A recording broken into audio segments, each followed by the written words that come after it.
ജനോപകാരപ്രദമായിട്ടുള്ള ഒട്ടനവധി പരിപാടികളും പദ്ധതികളുമായി മുന്നോട്ട് പോയിക്കൊണ്ടിരിക്കുന്ന ഒരു സർക്കാരാണ് ഇന്ന് കേരളത്തിൽ ഭരണ നേതൃത്വത്തിലിരിക്കുന്നത്.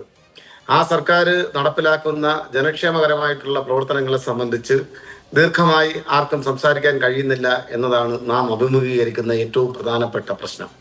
ഇവിടുത്തെ വിഷയം ഈ പ്രിയപ്പെട്ട സഹോദരിക്കുണ്ടായിട്ടുള്ള അങ്ങേയറ്റത്തെ മാനസികമായിട്ടുള്ള വ്യഥ, അവരനുഭവിച്ച ദുഃഖം, എല്ലാം അതേ ഗൗരവത്തിൽ തന്നെ ഞാൻ നോക്കിക്കാണാനും അതിനോട് ഐക്യദാർഢ്യം പ്രഖ്യാപിക്കാനുമാണ് ഞാൻ ഈ അവസരം വിനിയോഗിക്കുന്നത്.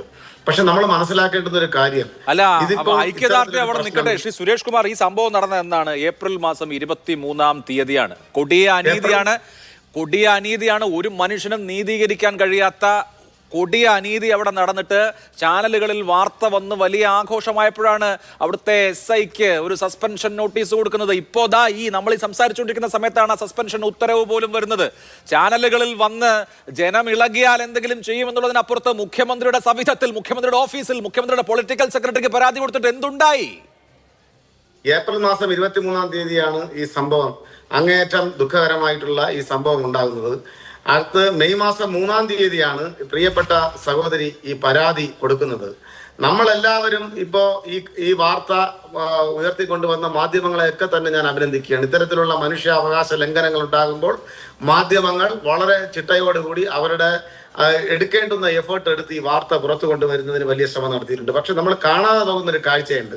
ഇന്ന് രാഷ്ട്രീയ മുതലെടുപ്പ് നടത്തുന്ന ആളുകൾക്ക് ആർക്കും ഇതിൽ യാതൊരുവിധ പങ്കുമില്ല എന്നുള്ളത് ആ പ്രിയപ്പെട്ട സഹോദരി, എന്റെ പ്രിയപ്പെട്ട സഹോദരി ബിന്ദുവിനോട്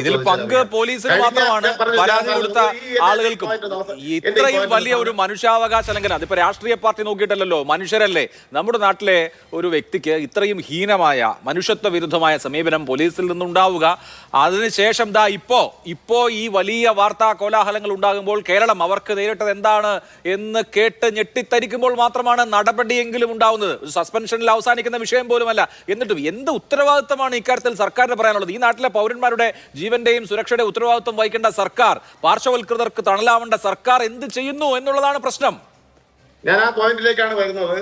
ഒരു പ്രതാപനും ഒരു പ്രസന്നനും വിചാരിച്ചാൽ ഈ സർക്കാരിന് യാതൊരുവിധ പോറലും ഏൽപ്പിക്കാൻ കഴിയില്ല. ഇത്തരത്തിലുള്ള പുഴുക്കുത്തുകൾ ഉണ്ട് എന്ന് തന്നെയാണ്, ഇനിയും അവശേഷിക്കുന്നുണ്ട് എന്ന് തന്നെയാണ് ഞങ്ങൾ കാണുന്നത്, കേൾക്കുന്നത്, ഞങ്ങൾ അനുഭവിച്ചു കൊണ്ടിരിക്കുന്നത്. പക്ഷേ ഈ ബിന്ദു എന്ന് പറയുന്ന ഞങ്ങളുടെ സഹോദരിക്കുണ്ടായ വിഷയം അധികാരികളുടെ മുമ്പിലേക്ക്, ഈ 3 സെന്ററുകളിലേക്കും പരാതിയുമായി പോയത്, അല്ലെങ്കിൽ അവരെ അതിലേക്ക് നയിച്ചത്, അവരെ വിളിച്ചുകൂട്ടി നിങ്ങൾക്കുണ്ടായ ഈ തിക്താനുഭവത്തിന് അവർക്ക് തക്കതായ ശിക്ഷ വാങ്ങി നൽകണം എന്ന് പറഞ്ഞ് അവരെ പ്രേരിപ്പിച്ച് അവരെ ഈ വിഷയം പൊതുജനങ്ങളെ അറിയിക്കുന്നതിന് വേണ്ടി മുന്നോട്ട് കൊണ്ടുവന്നത് ഒരു കമ്മ്യൂണിസ്റ്റ് പാർട്ടി ഓഫ് ഇന്ത്യ മാർക്സിസ്റ്റിന്റെ പ്രവർത്തകനാണ്. കഴിഞ്ഞ 3 ടേം ജനപ്രതിനിധിയായിരുന്ന, ഇപ്പൊ അഭിഭാഷകനായിരിക്കുന്ന, പാർട്ടിയുടെ ലോക്കൽ കമ്മിറ്റി അംഗമായിട്ടുള്ള അഡ്വക്കേറ്റ് SV കിഷോറിന്റെ ശ്രദ്ധയിൽ ഈ വിഷയം പെടുകയും അദ്ദേഹം അന്ന് തന്നെ അവരെ വീട്ടിൽ ചെന്ന് അങ്ങോട്ട് സമീപിക്കുകയും നമുക്ക് ഈ വിഷയം പരാതിപ്പെടാം, കേരളത്തിന്റെ നീതിമാനായ മുഖ്യമന്ത്രിയുടെ കയ്യിലേക്ക്, അദ്ദേഹത്തിന്റെ ശ്രദ്ധയിലേക്ക് പരാതി കൊണ്ടുവന്നാൽ ഉറപ്പായും നിങ്ങൾക്ക് ഈ വിഷയത്തിൽ നീതി ലഭ്യമാകുമെന്ന് പറഞ്ഞ് ആ പ്രിയപ്പെട്ട സഹോദരിയെ, അവർ പേടിച്ച് വിറച്ച് വീട് അടച്ചിരുന്ന ആ സഹോദരിയെ സമൂഹത്തെ ഭയപ്പെട്ട്, അല്ലെങ്കിൽ സമൂഹത്തിന്റെ ആക്ഷേപ ശരത്തെ ഭയപ്പെട്ട് വീട്ടിനകത്തിരുന്ന സഹോദരിയെ പുറത്തു കൊണ്ടുവന്ന് ഈ പട്ടികജാതി കമ്മീഷനിലും പോലീസിലെ ഉയർന്ന ഉദ്യോഗസ്ഥർക്കും കേരളത്തിലെ മുഖ്യമന്ത്രിയുടെ ഓഫീസിലേക്കും നേരിട്ട് കൊണ്ടുപോയി പരാതി കൊടുത്തത് അവിടുത്തെ പാർട്ടിയുടെ ലോക്കൽ കമ്മിറ്റി അംഗമായ, ഇപ്പൊ അഭിഭാഷകനായി പ്രവർത്തിച്ചു കൊണ്ടിരിക്കുന്ന SV കിഷോറിന്റെ നേതൃത്വത്തിലുള്ള ആളുകളാണ്.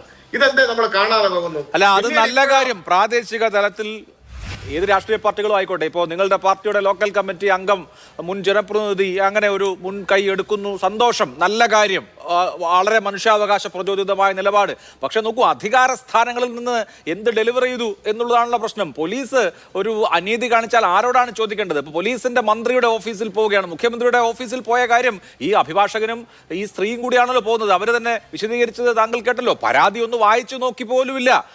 മോഷണ പരാതി വന്നാൽ പോലീസ് കേസെടുക്കും, അതിലെന്തെങ്കിലും കുഴപ്പമുണ്ടെങ്കിൽ കോടതിയിൽ പോയാൽ മതി എന്ന മറുപടിയാണ് മുഖ്യമന്ത്രിയുടെ ഓഫീസിൽ നിന്ന് കിട്ടിയിട്ടുള്ളത്. ഇപ്പോ വാർത്ത വരുമ്പോഴല്ലോ സാർ ഈ പറയുന്ന ധാർമ്മിക രോഷവും നടപടിയൊക്കെ ഉണ്ടാവേണ്ടത്. നിങ്ങളുടെ പ്രാദേശിക നേതാവ് ഇക്കാര്യത്തിൽ മുൻകൈ എടുത്തു, അയാൾ നല്ലതുപോലെ അക്കാര്യത്തിൽ അവരുടെ ഒപ്പം നിലകൊണ്ടു എന്നുള്ളത് കൊണ്ട് സർക്കാരിന്റെ ഇക്കാര്യത്തിൽ ഉത്തരവാദപ്പെട്ട ആളുകളുടെ ഉത്തരവാദിത്വം ഒഴിവാകുന്നില്ലല്ലോ. സർക്കാരിന്റെ ഈ കാര്യത്തിലുള്ള ഉത്തരവാദിത്വം ഒഴിവാകുന്നു എന്നല്ല ഞാൻ പറഞ്ഞത്. മുഖ്യമന്ത്രിയുടെ ഓഫീസിലേക്ക് പോകുമ്പോൾ ഈ പ്രിയപ്പെട്ട സഹോദരിയുടെ മാനസികാവസ്ഥ കൂടെ നമ്മൾ കാണണം. അവിടെ ഉണ്ടായ, ഞാൻ ആദ്യമേ പറഞ്ഞല്ലോ, ആ സഹോദരിക്കൊപ്പമാണ് എൻ്റെ ഈ പാർട്ടി ഉൾപ്പെടെ ഞങ്ങൾ എല്ലാവരും ആ സഹോദരിക്കൊപ്പമാണ്. അതുകൊണ്ടാണ് ആ നാട്ടിൽ നിന്നും അവിടുത്തെ പഞ്ചായത്ത് പ്രസിഡന്റായിരുന്ന ആൾ തന്നെ മുൻകൈ എടുത്ത് ഈ പരാതി കേരളത്തിന്റെ മുഖ്യമന്ത്രിയുടെ ശ്രദ്ധയിൽപ്പെടുത്തണം എന്നുള്ള നിലയിലേക്ക് കൊണ്ടുവന്നത്. അത് കൊണ്ടുവന്നതിന് ശേഷം അവിടെ ബഹുമാന്യനായ പൊളിറ്റിക്കൽ സെക്രട്ടറി അവരുടെ പരാതി ശ്രദ്ധാപൂർവം അവരിൽ നിന്ന് കേട്ടു. ഇത് വായിച്ചില്ല എന്ന് ആ സഹോദരി പറയുന്നുണ്ട്. അതിനെ സംബന്ധിച്ച് എനിക്കറിയില്ല. പക്ഷെ നേരത്തെ ഞാനൊരു മാധ്യമത്തിൽ ശ്രദ്ധിക്കുമ്പോൾ ബഹുമാനപ്പെട്ട ഇവരുടെ അഭിഭാഷകനായിട്ടുള്ള അഡ്വക്കേറ്റ് എസ് വി കിഷോർ തന്നെ പറഞ്ഞു, കിഷോറിന് ഉറപ്പ് കൊടുക്കുകയാണ് ബഹുമാനപ്പെട്ട പൊളിറ്റിക്കൽ സെക്രട്ടറി, ഈ പ്രശ്നത്തിന്മേൽ ഒരു നടപടി ഉണ്ടാകും, അധികം വൈകാതെ ഒരു നടപടി ഉണ്ടാകും, ഞങ്ങളിത് പരിശോധിക്കട്ടെ. ഞാൻ ചോദിക്കട്ടെ, അങ്ങനെ പരിശോധിക്കട്ടെ എന്ന് പറഞ്ഞല്ലാതെ അപ്പൊ തന്നെ ഫോൺ എടുത്ത് പേർക്കിട സ്റ്റേഷനിലേക്കോ അല്ലെങ്കിൽ പോലീസ് അധികാരികളെയോ വിളിച്ചാൽ ഇന്നത്തെ ഒരു അവസ്ഥ നമുക്കറിയാം. ഒരു മോഷ്ടാവിനെ സംരക്ഷിക്കുന്നതിന് വേണ്ടി മുഖ്യമന്ത്രിയുടെ ഓഫീസ് ഇടപെട്ടു എന്ന രൂപത്തിലായിരിക്കും അടുത്തു വരുന്ന വാർത്ത. മോഷ്ടാവിനെ എങ്ങനെ സംരക്ഷിക്കും? മോഷണം പോയിട്ടില്ലല്ലോ. മോഷണം പോയിട്ടില്ലല്ലോ. മോഷ്ടാവ് എങ്ങനെയാണ് ഒരാളെ മുദ്രകുത്തുക? മോഷണം പോയിട്ടില്ലല്ലോ. പൂർണ്ണമായും നിരപരാധിയാണ്. അങ്ങനെ വളച്ചൊടിക്കപ്പെടുന്ന ഒരു വർത്തമാന കാലത്താണ് നമ്മൾ ഓരോരുത്തരും ജീവിക്കുന്നത് എന്നത് കൂടി നാം മനസ്സിലാക്കണം. മുഖ്യമന്ത്രിയുടെ ഓഫീസിനെ എന്തിനും ഏതിനും പ്രത്യക്ഷമായും പരോക്ഷമായും കരിവാരിത്തേച്ച് കാണിക്കാൻ മുഖ്യമന്ത്രിയുടെ ഓഫീസിൽ ഇക്കാര്യത്തിൽ തരക്കേടൊന്നും സംഭവിച്ചിട്ടില്ല എന്നാണ് താങ്കൾ വാദിക്കുന്നത്.